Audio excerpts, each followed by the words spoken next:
What if Jim and Linda had arrived half an hour earlier or later? Probably everything would have been different. What if Mark was clearly a serial seducer of other men's wives? And what if one of his previous victims decided to do something about it? I was watching the predator from about 3 meters away as he scanned the area. He pretended to be socializing, but it was just a clever cover for his intentions. I kept an eye on him as he assessed the room and narrowed down his search first to 3 places, then to 2. He evaluated both his targets, and I understood he knows. He damn well knows who the weakest one is. The police officer was right, somehow he just knows the weakest prey. Busy with his scanning, he paid no attention to me. He wasn't rushing his decision, and I moved closer, having a pretty good idea of where this was heading. He stopped, assessed the situation, and made a decision. The expression on his face shifted from evaluating to friendly. I knew I was looking at the sharpest alpha wolf for miles around, and he had chosen his prey. He headed toward the table. A pretty, blue-eyed blonde in her early 30s, wearing a blue dress, sat next to a guy about the same age. He looked good. He was happily married, but not for long. I intercepted him before he reached the table and smiled.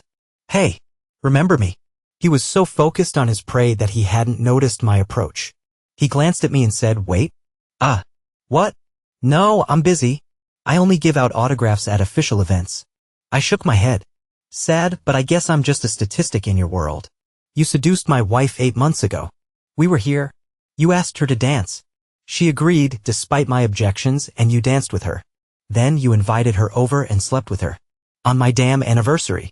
People looked up. His face changed when he realized tonight's seduction clearly wasn't going to work. I glanced around. The entire restaurant's attention was on us.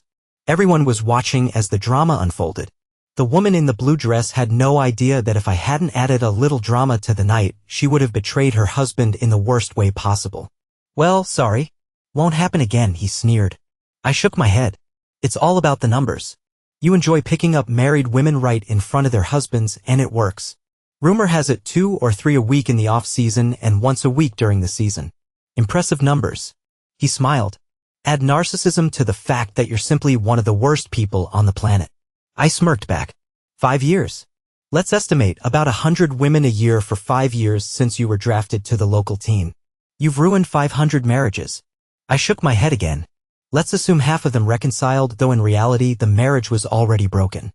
It will never be the same again. I wonder how many children cried their eyes out because their parents divorced because of you." "My kids cried." He looked impassive, slightly embarrassed, but most likely he was already thinking about how to change his tactics in the future. A hotel staff member approached to silence me, so I set the countdown timer on my watch. For minutes, 30 seconds. I had studied the police response times and figured that was exactly how long it would take from the 911 call until the police burst through the door. The timer beeped every minute until it reached 0. I pulled out my Glock and pointed it at Mark's head. The hotel staff member stepped back, and the woman's husband in the blue dress stood up and shielded his wife. I shook my head. He was ready to take a bullet for her, but she would have betrayed him if I hadn't changed the course of the evening. Of course, none of them knew that, and I wasn't about to enlighten them. He looked nervous, but almost confident. It was a strange expression, as if he had been through this before. "My kids cried their damn eyes out when we got divorced," I said. At least 4 people were recording this on their phones.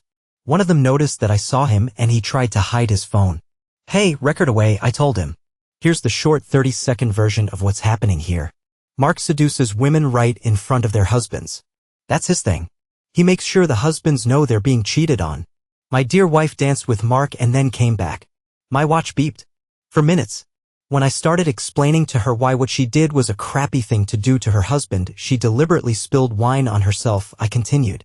She said she needed to go clean up and that it would only take a few minutes. A few minutes turned into 20. I went to look for my wife and started causing a scene until an employee told me that my wife, who had supposedly gone to the restroom, had left with him. The police showed up and took me away to cool off for 2 hours. The people around us were shocked, and Mark looked more furious than anyone else. He was clearly rethinking his future conquests. The group of people recording had grown from 4 to about 20. Many, including the woman in the blue dress, looked stunned. I looked Mark in the eyes and said, "Take off your pants." Mark was stunned. I waved the gun. "Take off your pants, you scumbag." "Why?" Mark asked. I replied sarcastically, "Since I grew horns, I've become a raging homosexual, and now I'm dying to see your size. Now damn it, take off your pants." Mark lowered his suit trousers. Underwear too, I added. Now he stood there, exposed for everyone to see. I looked at him and shook my head. You're definitely an alpha wolf. I was sitting in the police car, watching the clock. Imagine the pain.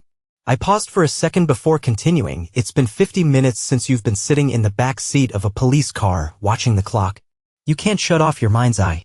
All I could think about was that she was naked and he was using his tool. The pain floods in like a fiery torrent. My watch beeps. 3 minutes. I quietly said, he's taking what was promised only to me. Then you spend the next 2 hours handcuffed to a chair at the police station while he keeps having fun with her.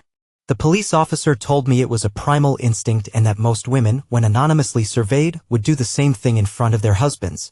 There's a primal desire to mate with the alpha, and Mark is the ultimate alpha. I suppressed the pain. I couldn't accept failure. I saved their marriage and they had no idea.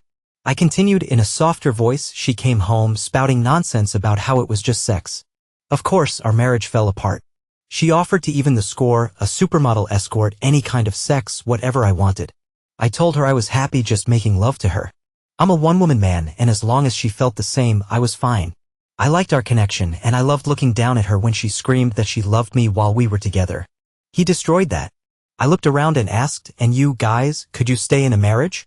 For real, knowing that, say, a year from now you'll be looking down at her while making love, fully aware that she's thinking about Mark. I glanced again at the same guy's phone.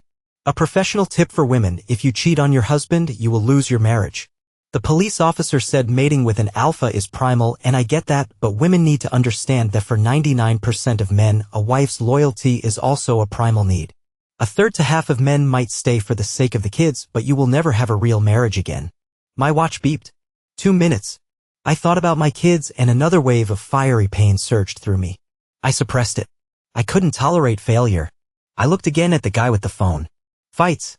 The pain on the kids' faces when we told them we were getting divorced. I started drinking and lost my job. Now I literally have nothing and I'm about to be evicted onto the street. She was my first and only. She got pregnant by me too early, and at 18 she gave birth to our twins. Stupid, but I was in love. My twins are 8 now. We got married on her 18th birthday, and every day I loved her more until that night. I adored her. I looked at him and said, and you destroyed that. I took the safety off my gun. He looked concerned, but his expression was still that same strange one. I stepped aside, 1 step away. You're not really going to kill me, are you? Mark asked. I replied, maybe this won't kill you, but I changed my aim and shot 3 times at his pride, just off to the side to avoid hitting his abdomen. He fell to the floor, and while the women screamed, Mark screamed even louder. I adjusted my aim and shot 4 more times, targeting his pride in its addition, then twice more at his ankle. His pride and its addition were practically shredded. The woman's husband in the blue dress shielded her again. How ironic. She looked at him as if he were a superhero. Even more ironic. My watch beeped. 1 minute. I looked at the woman's husband and asked, what's your name? He tensed up, but I had the gun, so he answered. Jim and Linda Blahaser. Do you have kids? I asked. 2, he replied. Why? Just curious. I placed the gun on the table and said, don't touch the weapon. The cops will be here any second, and it's better if you're nowhere near the gun when they burst through the door. I'd suggest everyone put their hands on the table. Cops get nervous when they're walking into an armed situation. Oh, and if there's a doctor in the room, you can take care of him. It was only between us. My watch beeped. The cops burst in 10 seconds later. The police were confused when they didn't see anyone holding a weapon, but they continued shouting instructions. Standing there with my hands up, I loudly said, I'm the one you're looking for. During the trial, the defense tried to plead temporary insanity on my behalf. The prosecutor didn't buy it for a second. I can't blame him. I got 5 to 8 years in a plea deal. I could have gotten 30. I don't understand why they agreed to the deal. I consider it a light sentence. Maybe they were worried that the temporary insanity defense might work. I served 5 years and 11 months. Mark attended every parole hearing, starting from my 3rd year inside. He entered leaning on a cane, and I could feel his burning hatred. I stated that I wasn't a danger to anyone except Mark. And I lost, going back to myself for another year. The victim's opinion is heard and considered. It's a good rule in 99.9% of cases. Yeah. Except Mark was the exception. After 5 years, Mark didn't show up for the first time at the hearing. I guess he finally got bored of me. I was granted parole and got out just a week shy of 6 years from the day I shot him. I remember when I first went to prison. It wasn't great, but it wasn't as bad as I'd thought. They knew. I got more than a few nods. I followed the general rules and made it a point not to upset anyone. I got out, remembered the name of that couple, and found them, Jim and Linda Blaser. I drove to their house in a friend's car on the anniversary of the day I shot Mark. According to the internet, they were still married. They came out of the house. She was wearing that same blue dress as she walked to the car. He opened the car door for her and she grabbed him and kissed him passionately. It was a huge trigger. Over the years, it had happened less frequently, but now that same burning pain returned. I once had such a wonderful love with my wife. I smiled. It was worth it. I saved one marriage. They still had that same innocent, pure love. 1 in 10 marriages has it. I saved at least one, and how many more would there have been if Mark had stayed on the team for, say, another 5 years? Probably hundreds. Mark was in his prime and magnificent. How many more were there after he left sports? I will never know the true number, but I know I saved at least one marriage. The parole board always wanted me to feel remorse. I said I did. I lied. I couldn't feel remorse. I know he could have been hit by a bus the next day, but statistically, I saved hundreds of marriages. I had been in a halfway house for parolees for only 3 days when I got a call on my government-issued cell phone. I answered, "Hello? John Butler?" a male voice asked. "Yes," I replied. "This is Tony Carruthers." He owned a transportation company and was ready to hire me, even offering to train me as a truck driver. Beggars can't be choosers, as they say. I was in Tony's office. Another guy sat next to Tony, and there was an empty chair as well. He asked me only one question. "Are you planning to shoot anyone else?" "No," I replied. Tony nodded. "I saw the news. The videos they recorded when you shot Mark went viral. The police chief lost his job because of it. They sacrificed him. He was protecting Mark, arresting enraged husbands and holding them for hours. It was all over email newsletters. Everyone in City Hall was defending the football star, but they pinned it all on him." Tony paused, thought for a moment, then said, "That doesn't matter to me. Your training starts on Monday. You won't be rich, but you'll be able to afford a decent life." Tony said, "Joe, do you want to add anything?" Joe said, "I've got a used car dealership. There's a 14-year-old Civic with 40,000 miles on it. A sweet old lady used to drive it to church on Sundays. It looks rough because she kept scraping it on the gate, but it's a Honda with only 40,000 miles. A basic ride, and I'll sell it to you for $100. I smiled and shook my head. "Sorry. I don't have $100. I'm in a halfway house." Tony slid a $100 bill over to me. I handed the 100 to Joe. Joe said, "I've got an apartment for rent that I just can't seem to lease out. I'll rent it to you for $400 a month for this year." It sounded too good to be true, and I said, "That's worth more than that." Joe replied, "Then you won't complain when I raise the rent next year. Just say, 'Yes, you fool.'" I nodded yes. I asked, "Why?" "This is too good to be true." "Why?" Tony said, "We have something in common. All 4 of us." I said, "Huh, and who's the 4th guy?" "I only see 3. Tony said, "He's running late." He looked at Joe and said, "Joe's been my best friend since elementary school. We've done well. I own a transportation company and he owns a car lot and a few apartment buildings. We're not basement dwellers, but our wives truly loved Mark. We all went through the same thing you did." Joe finished, "Our wives met Mark on the same night, about 4 years before yours did. We were supposed to spend the night out in the city with our wives. Imagine your situation, but on top of that, they were all having sex together." I winced. Tony said, "Let go of the hate. We both remarried because we like being married. By the way, the second wife is younger. Not as beautiful as the first, but faithful, and she absolutely loves having sex. You can start over. We're giving you a chance at a new life. You're 32. Let go of the hate, or it will consume you. Mark is dead, and your ex-wife has become a laughingstock to her neighbors. Let it go and embrace the life we're offering you." I smiled and said, "What? Wait. I shouldn't be happy when someone dies, but what?" Joe smirked, "Yeah." I smiled too.